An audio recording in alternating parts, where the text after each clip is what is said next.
Do you love TV shows? We do too. Hello everyone, I'm Jeff. And I'm Anna, and we're the hosts of We Judge a Show by Its Pilot, a podcast hosted by us, a married couple with an endless love for TV. Whether you're searching for a new favorite series or ready to revisit an old classic, we're here to guide you through an infinite world of TV shows. Each episode, we watch and discuss the pilot for shows, while also sharing personal stories that parallel the storyline. So if you're tired of endlessly scrolling and not sure what to watch next, tune in and let us do the searching for you. We Judge a Show by Its Pilot. New episodes every Tuesday and Friday, wherever you get your podcasts. Your new favorite show is just one click away. Hello, everyone. Welcome back to our pod. Hello. Happy Saturday. Happy Saturday. What's hanging? What's hanging? Nothing's hanging. Work today. Came home, we did some swimming, got some exercise, watched a little bit of the documentary about the Tylenol murders. Crazy. Which is absolutely insane. I think it's like 3 episodes, so we just watched the first one, and then I was like, we're going to keep watching this, so let's stop and start recording. Yeah, because I remember that happening, and you were not born yet. Right. So, you were like, I don't remember this, and, well, you were not born. Well, because originally you were saying 1987, but like, just true crime in general, especially with something like that, I was just like, it wasn't that I don't remember it. I had never like heard of it. Oh yeah. Or maybe it was more of like I thought it was like an urban legend kind of thing, like razor blades and the candy kind of stuff, which ended up actually happening in Houston one time. Well, but, actually, because of the Tylenol murders, I think it happened around the fall, like around October. It was October 1st. Yeah. Yes, it was September 30th. So people went crazy that year too, I think, thinking like candy was going to be poisoned. Candy, and I think that sucks. I think people just also went crazy not giving out candy or being extra cautious. It was like, I think it kind of like snowballed a lot of other things that year as well. That's just so crazy. Did they ever, do you know, I mean, like, we're going to find out at some point, but did they ever find the person? It was unsolved. Yeah. It was unsolved. I think there were some copycats, and then someone who we just saw at the very end who was a suspect, but it was apparently not him. And I don't think it was ever solved. Doesn't help that he just has like the sketchiest face. Oh my gosh, of all time. No offense to that guy, but like he looks crazy. And then the way he looked at the screen, he was like, "I'm the nicest guy. Yeah, I would never hurt anybody. I would never hurt anybody." Yeah. So. Let me look at the camera with a nice little smile and just like couldn't be more creepy. Yeah, exactly. Anyway, we are continuing. I had to remind myself of what month it was. June. I know it's summer blockbuster month, but I almost said July. But yeah, we are still in June. We are recording our summer blockbusters, and we're kind of doing one that like I feel like this was probably, other than the last episode that we're going to do this month, which I think was the first one we thought of because it was loosely inspired.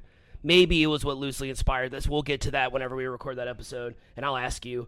But this was probably one of the first shows that we were like, oh, well, we got to do this. Oh, yeah. So we're doing Cobra Kai today. If you don't know, it's based on the Karate Kid franchise, because with the new Karate Kid Legends just came out, so it's also good timing. They have officially joined franchises with Karate Kid, so now Jackie Chan and Ralph Macchio are in the new Karate Kid, so the Jaden Smith Karate Kid is now canon in the Karate Kid franchise. Oh, wow. Like, it's all connected now. Oh, okay. Which is really cool that they did that. It was really, and it's also really great that Ralph Macchio is having his renaissance as a film actor.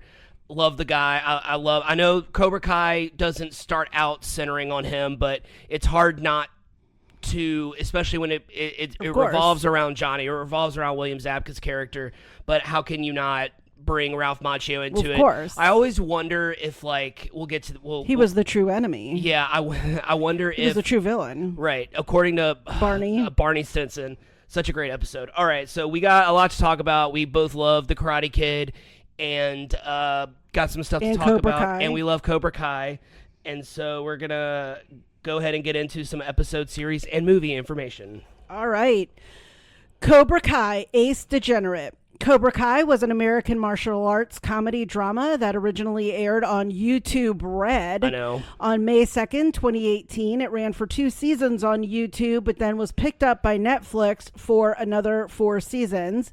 The final season premiered on Netflix on February 13th, 2025. The series has a total of 6 seasons and 65 episodes. The series was created by Josh Held, John Hurwitz, and Hayden Schlossberg. Held wrote both Hot Tub Time Machine movies. Hurwitz and Schlossberg were writing partners who met in high school and worked on films such as Blockers, American Reunion, and all 3 Harold and Kumar movies. The trio wrote the pilot for Cobra Kai and was co-directed by Hurwitz and Schlossberg. Cobra Kai serves as a continuation of the original Karate Kid franchise. The Karate Kid, originally released in 1984, centers around Daniel Larusso, played by Ralph Macchio, who moves from Newark to California with his mother. Daniel finds himself the victim of intense bullying by a group of karate black belts led by Johnny Lawrence, played by William Zabka, who all attend the elite Cobra Kai dojo. In order to defend himself, Daniel becomes the student to his apartment building's maintenance worker, Mr. Miyagi, played by Pat Morita. Mr. Miyagi teaches Daniel self-defense while also teaching him that fighting isn't always the answer, and also teaching him the importance of standing up for yourself for the right reasons. The film spawned 3 sequels and a spiritual remake starring Jackie Chan and Jaden Smith. The original film is considered to be a classic and one of the best movies of the 21st century. Pat Morita earned himself both a Golden Globe and Oscar nomination for his role of Mr. Miyagi, and the film franchise is well known for being a mainstay in modern pop culture for having memorable quotes such as "wax on, wax off," "get him a body bag," and "sweep the leg."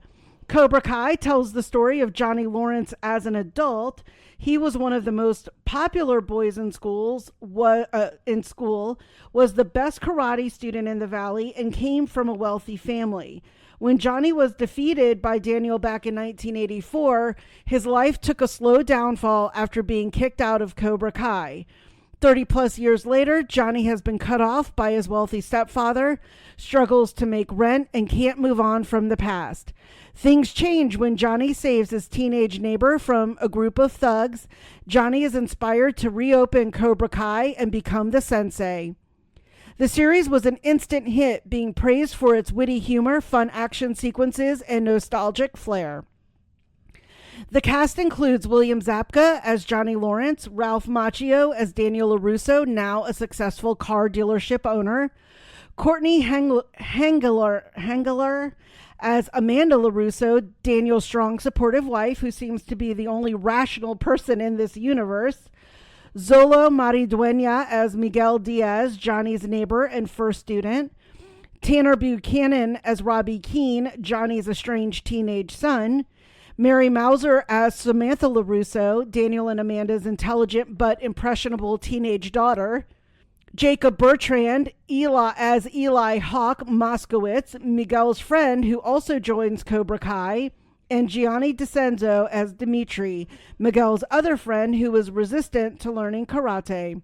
The series became known for having former characters from the movie franchise to reprise their roles, including Martin Kove, Tamlin Tomita, Elizabeth Shue, and Thomas Ian Griffith. And so many more. Oh, yeah. So many more people. You can currently watch the entire series on Netflix, and you can also watch The Karate Kid on Hulu. The second and third Karate Kid are also on Hulu, and the next Karate Kid is available on Tubi, and the 2010 remake is on Prime. Yeah, the next Karate Kid starring I guess a post-Buffy Hilary Swank. Yeah. Yeah, that was like her first, I think that was like her first like lead role, and I remember renting it and being like, it's pretty bad. Like it's pretty to no one's fault. It was clearly just they wanted to continue the franchise with a girl, and they kind of wanted to change things up, but Yeah, it was just I haven't seen it since I was a kid, but I remember even as a kid being like, yeah, this isn't Karate Kid. And she's like the only kind of main one that has not appeared on Cobra Kai. She never appeared on Cobra Kai. She was kind of the one that fans were waiting for. Yeah. And then when Legends got announced, they were like, oh, well, Jackie Chan has to make an appearance. But since they're going to be in Legends, they were in Legends together, I think the fans were like, it's okay. Yeah. But yeah, like all of the original Cobra Kai came back except for like one guy, I think. And like the woman who played the mom came back. Like, yeah, Martin Cove and Terry Silver. And yeah, all the baddies came back, and Chosen came back. And Chosen. He ends up being like my favorite character on the show because he's like such a great actor. So funny enough, so we watched the movie and then we watched the pilot for the TV show. We're big fans of Cobra Kai, so we had seen the episode. But then when we went to Pensacola for Maddie's graduation, we were sitting in the hotel room and they were having a Karate Kid marathon on TV, and I believe we watched all of part 2. Yeah.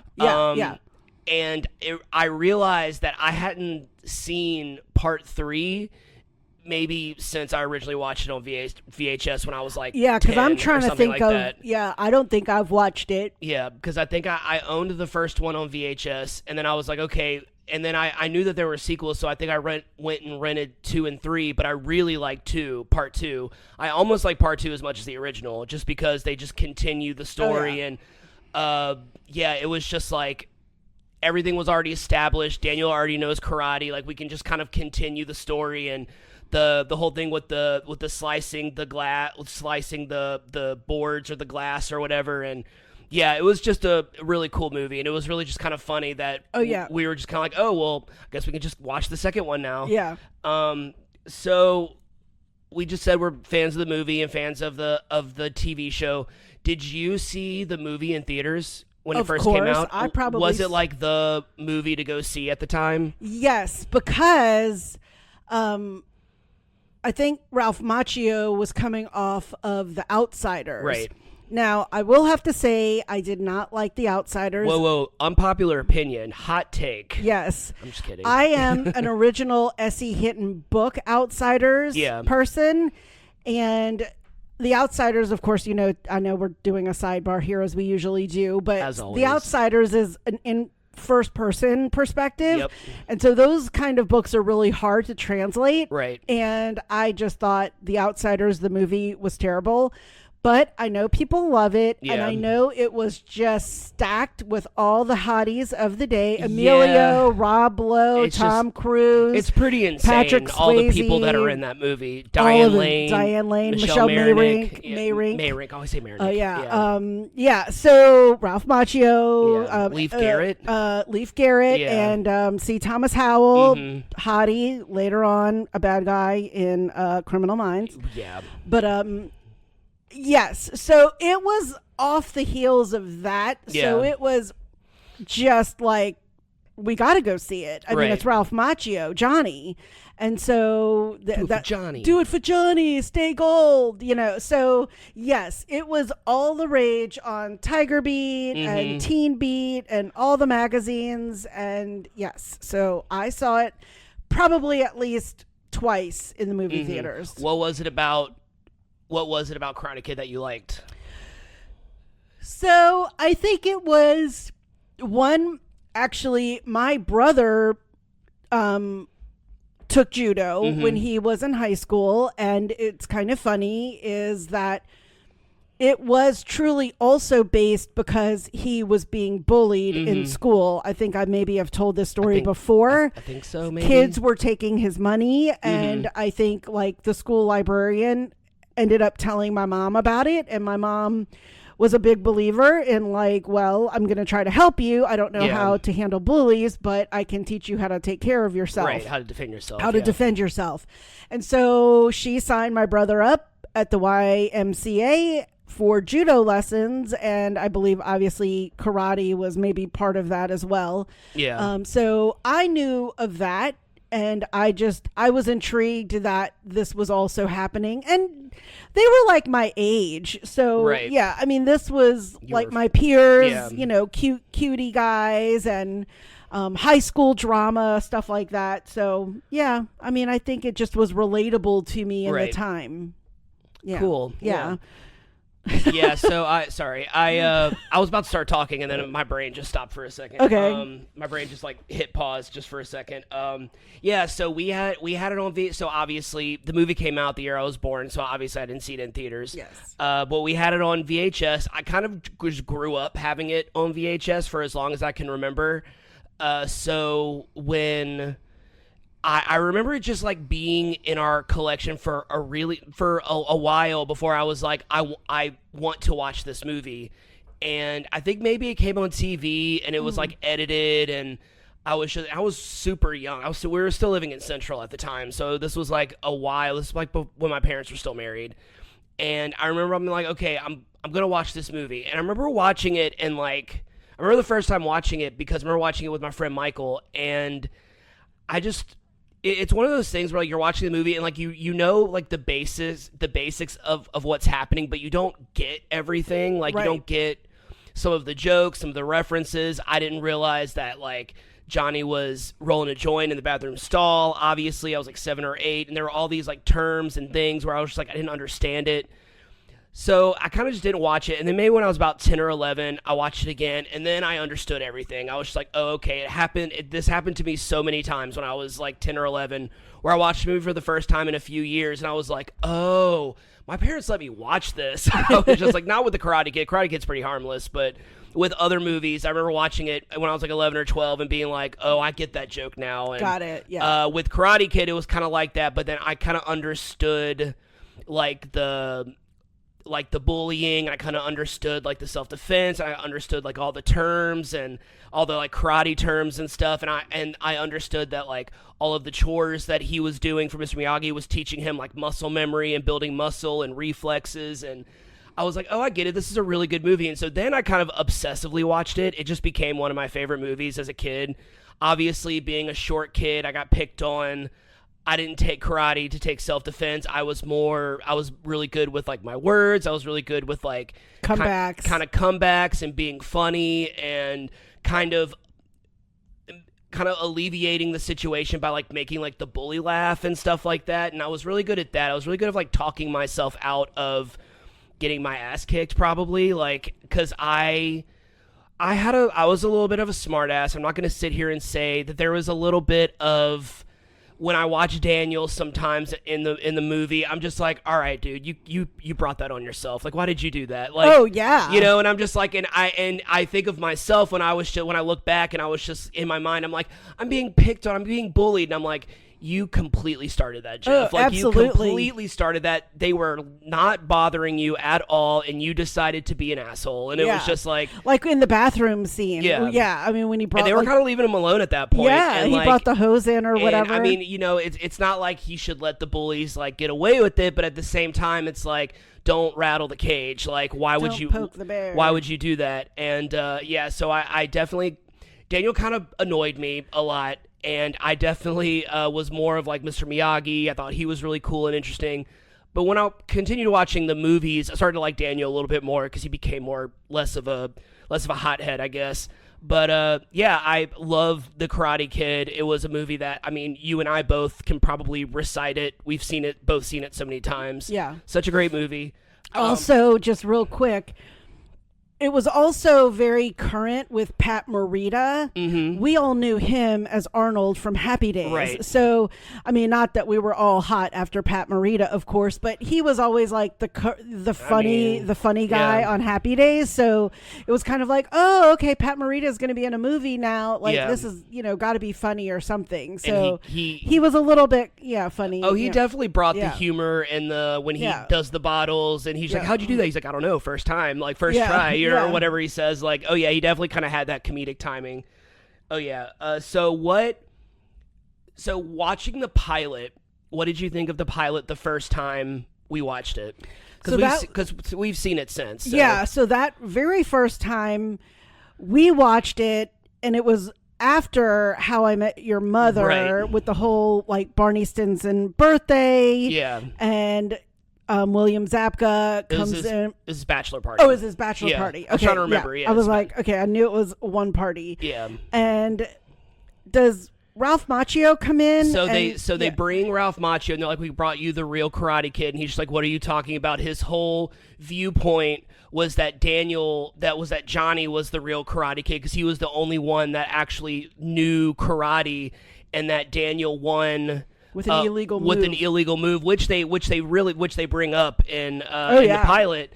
And it's really cool because a part of me wants to think that episode of How I Met Your Mother inspired Cobra Kai. Oh, I absolutely think it does. Just kind of having William Zabka comes back, because he kind of comes back as like a recurring character in the final season. He was one of Barney's groomsmen. Like they kind of bring him back, and he has this whole competitive thing with Ted, with wanting to become Barney's best friend, and like this really funny kind of back and forth, kind of really showing that like William Zabka has a really great sense of humor. He can do comedic acting, and he's in on the joke. Like he knows that those movies are ridiculous, like in their own way. Like they're great movies, but like he knows that like his character was like really over the top, like really kind of in 80s and that teen everyone fashion. sees him as the villain of those movies. And in reality, and it was also before Cobra Kai, probably after the episode of How I Met Your Mother, where I want to say Funny or Die they used to do Zach Morris's Trash, where they do all these episodes where they're like, actually this character is like a huge piece of shit.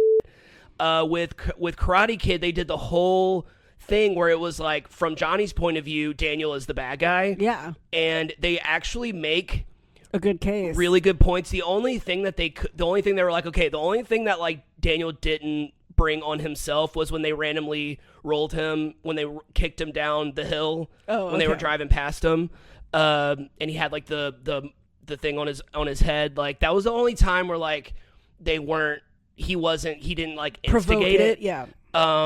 But yeah, and it's just really funny. Like looking at it, and you're like, oh yeah, you're right. You're just kind of like, we still root for Daniel when we watch Karate Kid. He's still the underdog to me, but I definitely see a universe where fans look at Johnny as the victim and Daniel as the villain. Yeah, because Martin Cove was like, you do this, sweep the let. Like he was just listening to his sensei, and Martin Cove wasn't really great as a teacher. Right. He was pretty ruthless. And then at the end of the movie, Johnny takes the trophy and gives it to Daniel. He's like, you're all right, Larusso. Like, and it was kind of this whole idea that like you stand up to your bully and you show them that like you're not afraid of them, then they'll have respect for you, which I don't always agree with, but in this universe, that's what happened. Yeah. So I loved the pilot. Yeah. I loved how... Because when we were watching the second movie in Florida, I'd asked you, I said, the whole like parking lot scene was only in part 2. Like we never saw this. Because you were still down in the casino during the first part of the movie when we were watching it. And then when you came up, you asked me about that. Right. And I was like, so I always wondered if that was like a deleted scene that they just added to the second one. Because Elizabeth Shue also wasn't in that scene. So I'm wondering if they like reshot it for the sequel or what. Well, I have no idea. Right. But I loved how it picked up from his perspective on like the way he could never recover from like that experience that night, from the way he was treated by Martin Cove, and just all of his family issues. He was an alcoholic. He obviously had estrangements with his son, but he still never gave up. I mean, he still knew his karate. I mean, he like defends this little kid, and I loved it. I mean, I've seen William Zabka in other things. Like he was in Back to School with Rodney Dangerfield. Of course, he was like a douche in that one. Of course, he's good at being like that guy. I mean, he's the cocky blonde guy who started that teen movie stereotype. For sure. So him and James Spader. I love the pilot because I think it set up a lot of things. I mean, obviously, then there's the whole with Ralph Macchio's daughter hits his car and he sees her, but then he doesn't know it's her until he goes to the dealership, and all of these things start snowballing to start it all back again. And it did it really well. It didn't, you could easily be like, oh, it's so contrived, but it seemed very natural. It didn't seem like it was a stretch for me to keep wanting to watch it. I was like, oh, okay, yeah, they're all back again. Yeah, they did a really good job of. I mean, they kind of did a real. I mean, we never watched the final season. We still have to watch the final season of Cobra Kai. That came out in February when we were in the middle of our crazy work schedule, your work schedule. We were doing stuff for the pod. Like, it's been kind of hard for us to jump on shows all the time. But I really liked it just because they did, like you said, they did such a good job with like the storytelling. And and they eventually reach a point to where they point out how kind of ridiculous the show, kind of like ridiculous the premise is, where it's like, you know, why is karate, like why are people in the valley so obsessed with karate, like that whole kind of thing. And that's why I kind of added like that Daniel's wife is the only rational person, because she's just the only one. She's kind of like the Ben Wyatt of this show, where she's just kind of like, only thing she's not doing is looking at the camera, being like, "What the hell's going on?" Like Ben Wyatt does. Why are y'all all upset about this? Yeah, and I really just love the humor. I loved that it kind of I love the focus on Johnny. I love the kind of the opening with, they kind of show him like Daniel's kind of having his moment in the sun. Everyone's picking him up and cheering him on, and Johnny's just still laying on the floor, and they just kind of zoom in on him laying on the floor, and you're like, you know, it is always kind of interesting where, you know, the movie franchise just broke off, and it was all about Daniel for obvious reasons. He was the Karate Kid, but, you know, and it's just like, but what happened to that guy? You know, it's just like, that's always like what I liked. That's what I like so much about Cobra Kai, because it's just like, and even though Daniel does play a big part in it, it really is all about Johnny, and it really is all about his journey. They do start focusing on the kids a lot, like the teenagers and stuff. It kind of becomes about their drama a lot, but Johnny is always kind of at the center of it, and him and Ralph Macchio have the best chemistry. Oh, like they do. It's crazy. Just, it's like they're still like 17. Yeah. It's crazy how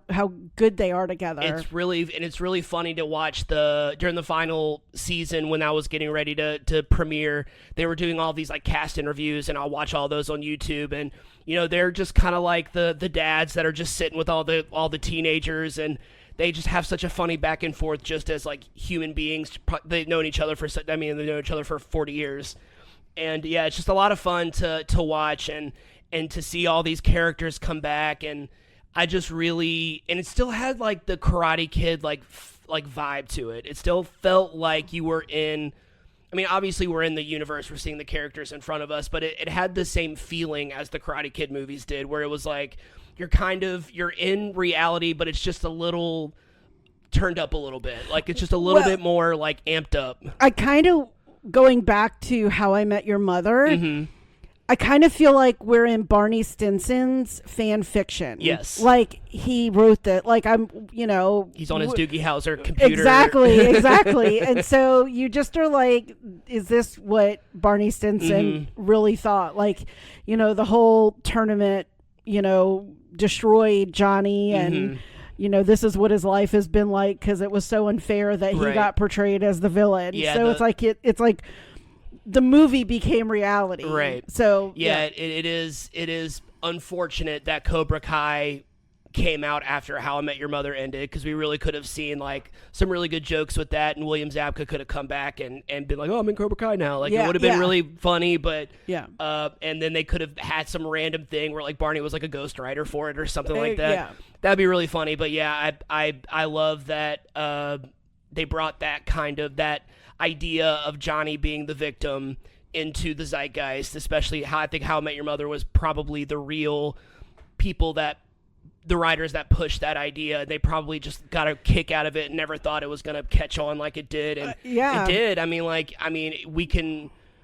think we could probably say that we could probably give them at least a little bit of credit for coming up with I absolutely do. I do, because I think a lot of people really stopped and were like, he got a bad deal. Like, he, you know, got he got his ass kicked by Martin Kove at the beginning of the second one, and it was just like, he got second place. I mean, all right, so we talked about how much we like this show, but I mean, it's hard not to look at like the nostalgia aspect of it.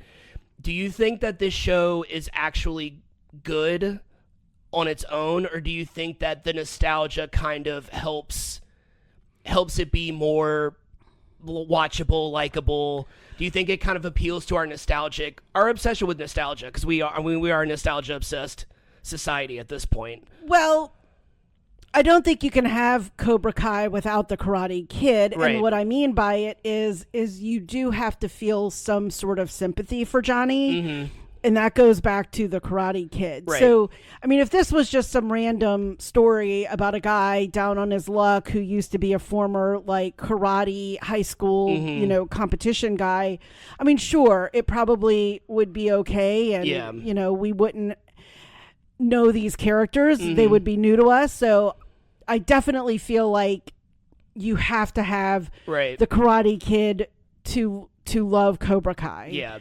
I mean, I love it on its own because I love the Karate Kid. Right. But yeah, I think it would be hard without it. Although if it was just a random show that came on, I mean, I think it would have been likable. Yeah, I mean, I think the show is definitely good on its own, but like you said, I think the nostalgia helps make it more identifiable, make it more relatable, make it more like make it more relatable. I think that's the best word I could think of. Well, I mean, really, it is relatable in the sense of you have feelings for these characters because you were either Team Johnny or Team Daniel. I mean, most everyone in the 80s was Team Daniel because that was what the perception was. Right. He was the good guy. He was the underdog. He was the underdog. He was the one who was being bullied. And so I do think it could have stood on its own as just a new show, but the fact that it's tied to the Karate Kid pulls at the heartstrings, at those memories, at the love that you had for that movie, and it kind of starts to bring closure to two guys we grew up with, or at least that, you knew later on. But, I mean, when this came out and after you showed me the How I Met Your Mother episode, I mean, I was all over that episode. I was like, oh my God, this is hilarious, and because I have unpopular opinions about a lot of movies, and I will admit, I don't know if I ever felt like, Johnny was the wrong one. I mean, he was definitely portrayed as the bully throughout the movie, but, I could have definitely have seen that. From his perspective. So, yeah. Have you ever been in like a physical fight before? No, not really. Any close calls? I'm really trying to think, and not even with my siblings. I mean, they could both tell you because, I mean, my brother, like I've said, is 10 years older than me. And by that point, he knew karate and judo. My sister is 7 years older than I am. And so we did not physically fight. I mean, I would even stretch it as much as she did not ever slap me or punch me or anything like that. I mean, we also were not permitted to fight. I mean, that just was not acceptable in our household. But I'm like really trying to think yeah, for us, especially me and Tyler, we were more of like, we never got into like any actual fist fights. And me and my sister, I mean, there were never like actual fights. It was just yelling and maybe pushing every now and then. But I've never been in an actual fist fight. I've talked about this to many people, and they don't fully believe me when I tell them that I've like never been in a fist fight before. I guess maybe it's common for a guy to have been in at least one fight in his life. I've come close. There have been a few times where I came close. There have been times where I've been hit, but I don't call that a fight. You know what I mean? Like I mean, y'all weren't like on the ground punching and swinging. No. I would say probably the closest was I was at Superior, the Mexican restaurant uptown in New Orleans, and it was like a law school event, and there was this guy. And he was an alum of Loyola, so he had graduated like a few years before I had started. His name is Kevin. And so it was like an alum mixer, so you could meet alumni of Loyola. And we were talking, and a guy walked by, and so Anyway, so we were at this restaurant at this alum mixer, and a guy walked by, and I don't know if he was with Loyola or not, but he was being really loud and obnoxious, and I guess in his like hand movements, he poured like his drink on me, like a lot. I mean, not like purposefully poured it, but I guess in just his hand movements, it like spilled all over me. Oh. And Kevin, the guy, was like, dude, like, say you're sorry. And he was like, whatever, it was an accident. And he like, puffed the chest, and not that he was going to go to town or fight with this guy, but that was probably the closest I've ever seen a guy like try to step up and fight for me. Yeah. Step up to the streets. But one other story that was like direct, like he was ready to like get into it. Yeah. But nothing happened. The guy was like, sorry, man. And like walked away. But so I have another funny story. So I've not been in a fight. So the summer of 1988, when I lived in Euless with my sister, I worked at a Kroger. Okay. And I dated this guy, just summer crush, summer lovin', whatever you want to call it. And he lived in Euless, and I went back to college. And that fall, I had started dating a guy on the football team. Mm-hmm. And I would hang at the football dorm at night and, maybe spend the night there every now and then. And so my sister, like the maniac that she is, had given this guy my address and information, and he had a friend that lived in Monroe, and they decided to come to Monroe for the weekend. Well, he started calling my dorm, and my roommate called me at the football dorm and was like, there's this guy calling you and says he's coming to the dorm. And I was like, oh my God. I'm like, he is here? I'm like, how in the hell did he find me? Because he had actually written me letters. It's really funny, but our addresses were only box numbers. So it didn't give any indication of like where I actually lived on campus. And so I am telling football player guy, I'm like, oh my God, this guy that I dated this summer is coming here. And I don't know why. He's friends with a fraternity guy, and I don't know what he wants. And he's like, well, let's go out and see what he wants. Yeah. And this guy was pretty big. He was the center of the football team, which is usually one of the biggest guys on the team. Right. And I was like, nope. I will go out and meet him. I will go out. You do not need to come. Like, and the guy from Euless, from Kroger, was like a stick. Like, think Andy, but like short, like really, really thin. And so I walk out of the dorm, and the guy from Euless and his friend who lived in Monroe were pulling up, and I'm like, what are you doing here? And he's like, oh, I wanted to come see you. I missed you. And I just wanted to see if like there was any chance. And while I am saying there is no chance, all of a sudden I can see his gaze behind me, and football player guy that I was dating, along with about 10 other guys on the football team, are all walking out of the football dorm. Yeah. Because it was across the street from my dorm. And I was like, oh my God, these two kids are getting ready to get killed. I was like, I mean, it was like the offensive line was coming out to like pummel these two guys. And I was like, everyone, like, I was like, take a step back. So I was like, you've got to go.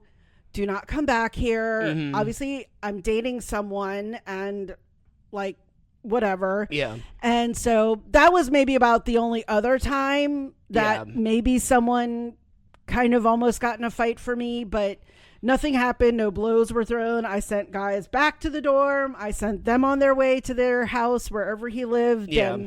And so you never saw him again?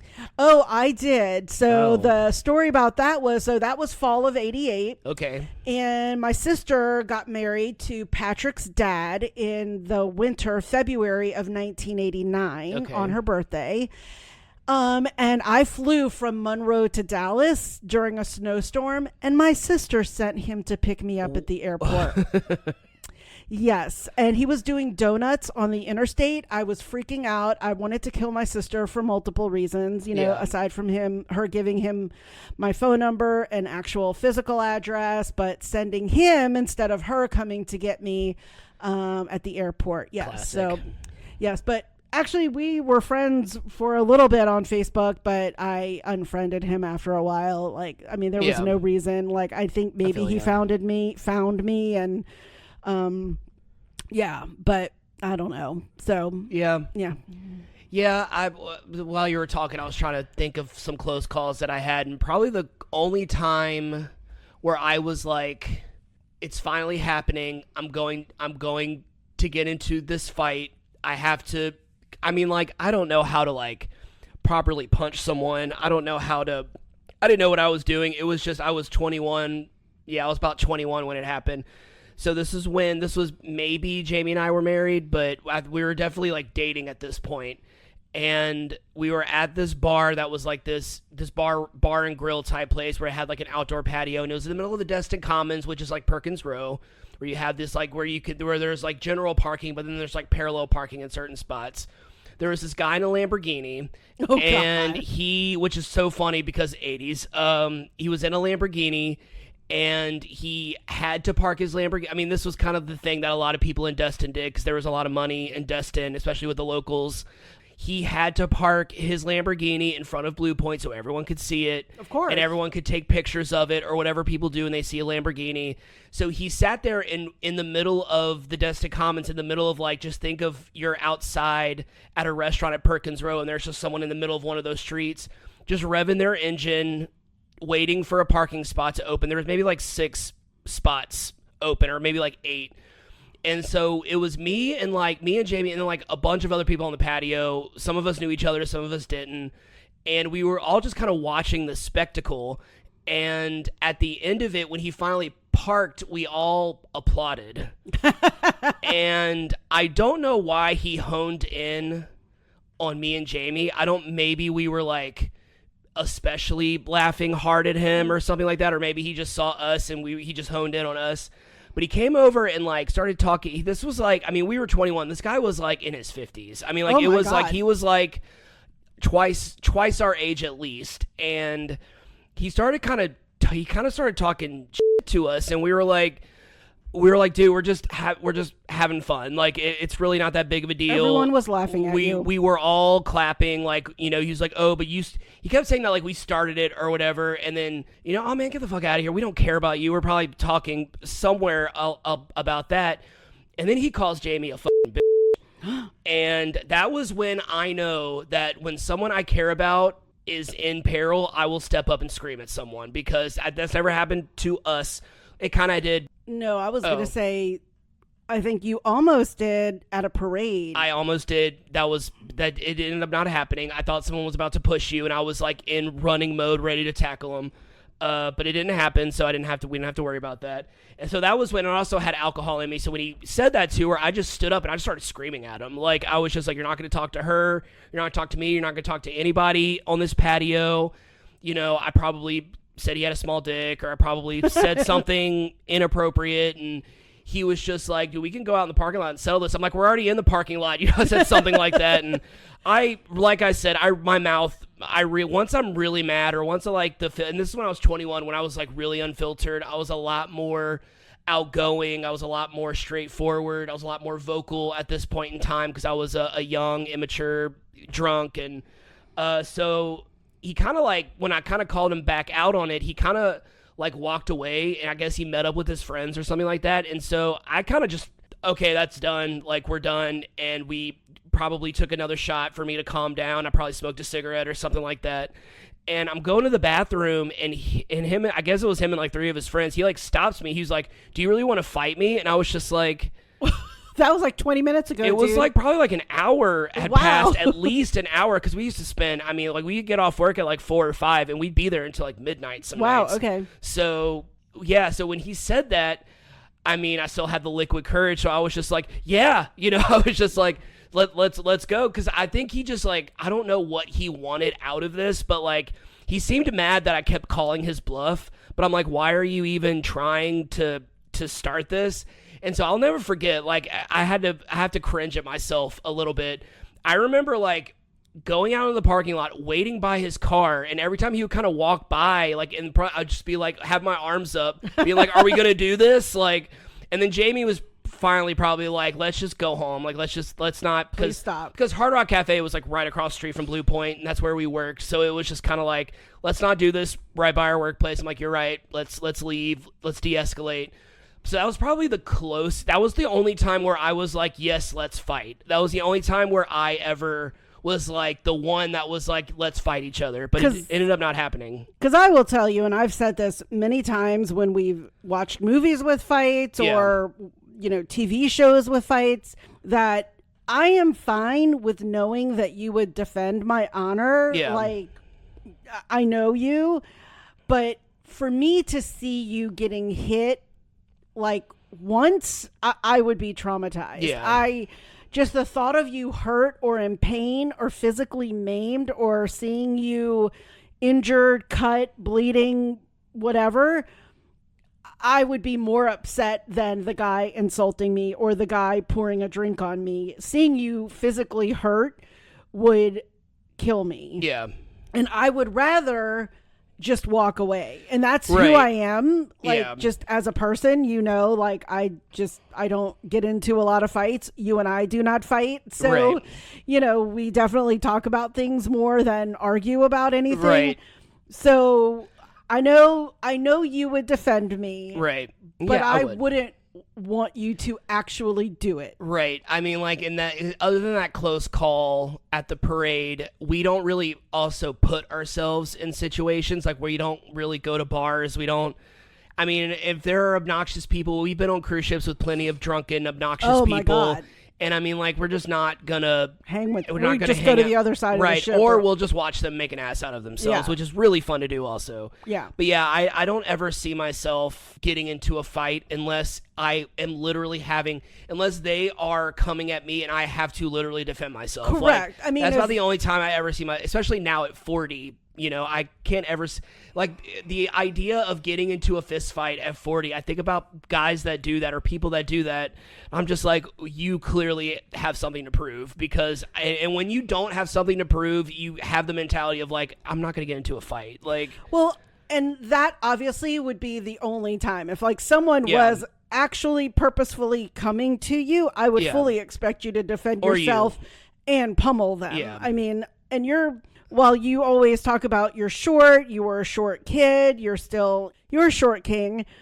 You are pretty strong. I mean, you've got your muscles are pretty big, and it comes from your job. And I think people might underestimate you. Yeah. And so again, I'm a big believer in, I know you would honor me and fight for me and take up for me, and I love you for that, but the thought of you being hurt or injured, maimed permanently in some way that's true. Yeah. I mean, they could bust your eyeball out or something, or eardrum. I just remembered Danny from Real World Austin, who broke his face from getting into a fight. And these days, I mean, it doesn't take much. I mean, you hit your head on a table or whatever. So Anyway, please don't fight. I won't. Thank you. I won't, but I might have to sweep the leg one day. Sweep the leg.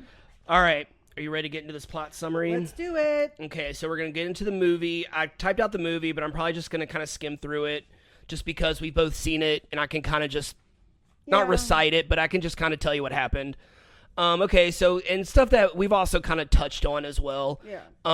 So, fall of 1984, Newark natives Daniel Larusso and his mother Lucille move to sunny California from Newark. They moved to Reseda, which I didn't know. Reseda, Woodland Hills, sex. Yeah, so I didn't know of the. So when I think of Los Angeles, I think that at least when I was a kid, I thought all the houses were big and it was all the houses were on the beach, and I didn't fully know until I watched this movie. I'm like, oh yeah, it's just like any other city where there's middle class, working class, upper class. They move into the original Melrose Place with the apartment complex and the swimming pool in the middle of it. So just kidding. So. but it's called the South Seas apartment complex in Reseda. So while moving to the complex, Daniel meets Freddie, a kid his age who goes to his high school. After seeing Daniel do a karate kick to open a gated door, Freddie asks him if he knows karate, to which Daniel replies yes, which that is a little bit of embellishment on the truth. He took a couple classes at the Y, which is kind of, his version of he knows karate. Right. Freddie invites him to a beach party with some other fellow classmates. So, hey, you can get to know some kids before the first day of school. Seems like a great situation considering he just moved there. So Daniel then meets the complex's maintenance worker, Mr. Miyagi, who promises to fix their faucet, which is a funny little exchange. After what? After. So the next day at the beach party, Daniel meets Allie, played by Elizabeth Shue, and there is definitely a spark between the two. Oh, yeah. Freddie warns Daniel that she is from the hills, implying that she is rich and hangs out with other rich kids. Later on in the party, Daniel finally goes to talk to Allie, and while they're getting to know each other, they are interrupted by Allie's ex-boyfriend, Johnny Lawrence, and his motorcycle gang, which I had to kind of call them that, but his motorcycle gang, Bobby, Tommy, Dutch, and Jimmy. Johnny tries to talk to Allie, but she doesn't want to talk. After he smashes her radio, Daniel decides to intervene. Daniel is unaware that Johnny is a black belt and is the star pupil at the elite Cobra Kai dojo. Daniel tries to fight them, but is quickly defeated by Johnny. So over the next few weeks, the Cobra Kai boys begin to harass and bully Daniel, which includes making him flop at soccer tryouts, pushing him off a steep hill while riding his bike. But things take a turn for the worse when Daniel decides to prank Johnny at the school's Halloween dance by pouring water on him while he's sitting in the bathroom rolling up a doobie. Johnny and the Cobra Kai's chase Daniel through a vacant field right behind his apartment complex. They catch up to him. They start to beat him up. Suddenly, Mr. Miyagi comes out of nowhere, takes them all down, and he helps Daniel back to his apartment, and Daniel convinces him to teach him karate. Mr. Miyagi is reluctant, but he eventually agrees. Mr. Miyagi and Daniel go to the Cobra Kai dojo, ran by Vietnam vet John Kreese. It's important to kind of introduce all these characters because they come important in Cobra Kai at some point. Kreese teaches the Cobra Kais to strike first, strike hard, and show no mercy. Something that Miyagi considers to be the exact opposite of what true karate stands for. Miyagi and Kreese exchange words, and Miyagi eventually strikes a deal with Kreese. Daniel will enter the All Valley Karate Tournament and fight against the Cobra Kais in a fair, neutral setting. Miyagi also insists that Johnny and his friends leave Daniel alone until the tournament, to which Kreese agrees to. So Daniel begins training at Mr. Miyagi's home, and at first he doesn't understand the training process. He makes him basically just do household chores. Oh yeah, it's great. Get him to wax the patio, paint the house, paint the fence. And at first he's just like, what's the point of all this? You're just getting me to do, manual labor at your house. But then very quickly realizes he's like, okay, show me paint the fence. And he starts doing all these karate moves and learns, and Daniel figures out that he has actually taught him defense moves, how to defend himself from getting struck. I'm pretty sure karate's probably a little bit more complicated than that, but you know what? It's a great movie. It made for a fantastic scene. So. Oh yeah, because everyone in the theater, I remember, we were like, "Oh, got it, okay."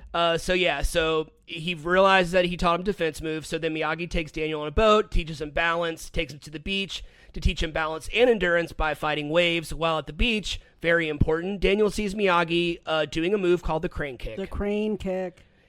The tournament finally arrives, and Cobra Kai is shocked to see how Daniel has improved, making it to the semifinals. Kreese convinces Bobby to pull an illegal move to take Daniel out of the competition. Bobby is the only compassionate Cobra Kai. I think he's the only one that has ever, hey, Johnny, stop, cut it out. It's 4 against 1. This isn't fair. But, everyone else in Cobra Kai is like, we strike first, we strike hard, we show no mercy, all of that. So Bobby, even though he's reluctant, even though Bobby will be disqualified, Kreese doesn't care, and Bobby does what he's told, just like Johnny does a little bit later, and Daniel injures his knee. Daniel is forced to withdraw from the competition, and now knows that even though he showed up and did well, Cobra Kai still got the best of him. Daniel convinces Miyagi to do a pain suppression technique he did on him earlier in the movie, and just as they announce Johnny as the default winner, Daniel returns to the competition. Johnny and Daniel fight each other, and it turns into an evenly matched fight due to neither one of them being able to break through the other's defense. After Johnny is forced to sweep the leg by Kreese, Daniel knows he won't be able to last much longer in the competition due to his injury. Daniel remembers the crane kick he saw Miyagi do at the beach and decides to try it.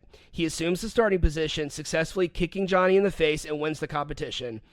The crowd, including Allie, Daniel's mom, Freddie, and Freddie's friends, all rush the stage and celebrate Daniel's victory. Johnny takes the trophy from the ref and approaches Daniel and says, "You're all right, Larusso," and hands him the trophy. The movie ends with Miyagi looking at Daniel proudly. Freeze frame, the music swells, such a great score. That score is so perfect. It's so memorable. The soundtrack kicks ass to this movie. It's just banger after banger. I love this movie so much. All right. So Cobra Kai pilot summary, Ace Degenerate. So we are picking up right where the first movie ended. We are at a flashback to the 1984 All-Valley Karate Championship, showing Johnny Lawrence lying defeated on the mat after Daniel Larusso lands his iconic crane kick. The scene transitions to the present, where Johnny lives a solitary and modest life. A photo on his refrigerator hints at his strained relationship with his son, Robbie. After a solitary breakfast, Johnny takes out the trash and brushes off his teenage neighbor, Miguel Diaz, and drives away in his red Pontiac Firebird to do his job as a handyman. On his way, he notices a billboard for Daniel LaRusso's car dealership, which irritates him. At work in a gated community, Johnny endures mistreatment and disrespect, a stark contrast to his privileged upbringing. A heated argument with a customer leads to his firing. Later, he stops at a bodega for pizza, where he is mocked by a homeless woman, Lynn. Outside, Miguel is being harassed by bullies who pour Pepto-Bismol on him and slam him into Johnny's car. When Johnny intervenes, the bullies turn on him, but are swiftly defeated by his old-school karate. Or as my boo says, karate. Karate. However, the fight ends with Johnny being pepper-sprayed and arrested. The next morning, Johnny returns home after spending the night in jail and is approached by Miguel, who eagerly asks about his fighting skills. Johnny dismisses him, calling it old-school karate, and refuses to teach him. Inside, Johnny finds his wealthy stepfather, Sid, waiting. Frustrated by Johnny's failure, Sid offers him money to sever ties. Johnny angrily tears up the check, prompting Sid to leave in disgust. Left alone, Johnny drinks while watching TV, only to be aggravated further by a commercial for LaRusso Auto Group featuring Yeah. Daniel. What was the movie he was watching? We had to look it up. I forgot. Yeah, okay. In anger, Johnny throws a beer bottle at the screen and storms out. Later, a drunk and nostalgic Johnny goes for a drive, reminiscing about his Cobra Kai friends and his high school romance with Allie. The memory grows darker as he recalls Daniel stealing Allie, his humiliating loss to Daniel and Mr. Miyagi, and the abusive treatment he endured from his sensei, John Kreese. His thoughts are interrupted when a car full of teenagers crash into his Firebird and drives off. His car is later towed to LaRusso Auto Group, of course. The following morning, Johnny attempts to retrieve his car discreetly, but is spotted by Daniel, who greets him enthusiastically. Encouraged by his cousin Louie, Daniel jokes about Johnny's tournament loss, prompting Johnny to respond that Daniel's victory was due to an illegal kick. I love that they brought that up. In the back of my head, I'm like, Barney Stinson would be so proud. Despite the tension, Daniel offers to repair Johnny's car free of charge. As Johnny prepares to leave, he notices Daniel's daughter among the group of teens in the car that hit him. Fueled by this realization, Johnny reconsiders Miguel's request, using the money from Sid's check, which he got out of the trash and taped up. He decides to teach Miguel karate and reopens the Cobra Kai dojo, determined to bring back the ruthless karate style he once practiced. End of episode. End of episode. It was so good. So good. I think it was like 30 minutes or something like that. It was super easy watch. I don't think any of the episodes are super long. Don't quote me on that. They might be longer once they start up on Netflix. But I remember, like, I already had YouTube Premium when the show started, and I remember being like, okay, I'm just going to watch this show one day. And I never did until it got added to Netflix, but I'm glad we eventually did. So it's all on Netflix. If you've seen Karate Kid, you need to watch, and you haven't seen Cobra Kai, you need to watch Cobra Kai. What you've been doing. If you've never seen Karate Kid or Cobra Kai, you need to turn this podcast off right now, because you're already gotten through most of it, and you need to go watch all the Karate Kid movies and then watch Cobra Kai, because it's all awesome. Yes. All right. You think that about wraps this one up? I think that wraps it up. All right. Thanks for tuning in. If you haven't already, go ahead and follow us on whichever platform you're listening to this podcast on. That way you'll be notified every time we publish a new episode. You can also follow us on Instagram at We Judge Pilot Pod. We're also on Facebook. You can leave us a comment, suggest a show for us to watch, or leave some emojis in the comments. What you got? All right, so they're both for the movie and the TV show. So I have the bike, the water, the trophy, the beach, fire, the shower, because he goes dressed as a shower for Halloween. The snake, of course, for Cobra. Skulls, because Johnny and them all dress in those like skeleton costumes. They look creepy. The karate gi. There is an actual crane, like a vehicle crane that like works on buildings, but I will use that for the crane kick. Why not? The car, the sponge and soap for wax on, wax off. Nice. Pizza, the TV, and the beer. All right. Well, we are going to head out, but we'll talk to you soon. Thanks for listening.